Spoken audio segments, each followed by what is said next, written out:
Nous l'appellerons Hubert. À 57 ans, il a longtemps été indépendant dans le secteur du nettoyage de vitres de bâtiments publics et privés. Il a fait partie de cette myriade de sous-traitants auxquels les quelques grands acteurs du vaste marché de l'entretien et du nettoyage confient des chantiers. Au fil des années, Hubert a vu les contrats lui échapper à mesure que ses concurrents ont cassé les prix. Comment ? En grande partie grâce au recours de main-d'œuvre au noir. Qu'il s'agisse de travailleurs belges précaires ou de travailleurs étrangers en séjour irrégulier, facilement corvéables. La pression sur les prix exercée par les donneurs d'ordre pousse les sous-traitants en cascade à brader leurs offres pour demeurer concurrentiels. En bout de chaîne, ce sont les nettoyeurs qui trinquent. Surtout ceux qui travaillent sans papier. De véritables marchandises. Incapable de suivre cette course au prix toujours plus bas, sauf à devoir employer lui-même de la main-d'œuvre illégale, Hubert a fini par jeter l'éponge et mettre la clé sous la porte de sa société. Redevenu salarié, il témoigne anonymement.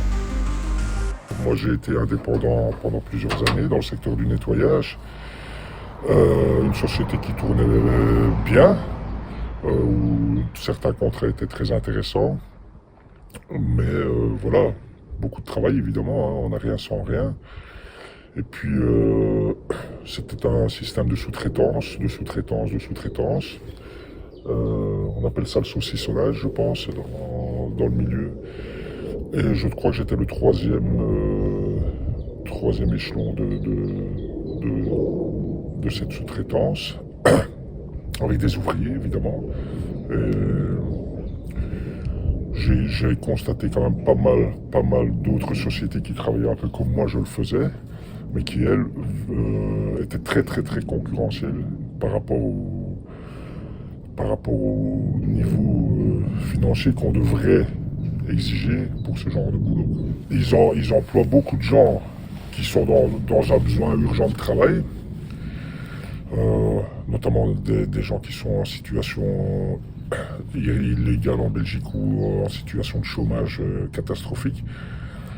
On les poste à des endroits où ils n'ont pas vraiment de qualification, ce qui signifie un travail qui n'est pas satisfaisant, même si ces personnages sont des gens valeureux, vaillants, courageux, hein, parce que c'est des gens qui bossent, qui tirent des heures, quoi, mais qui finalement, au bout du compte, sont payés des cacahuètes, quoi.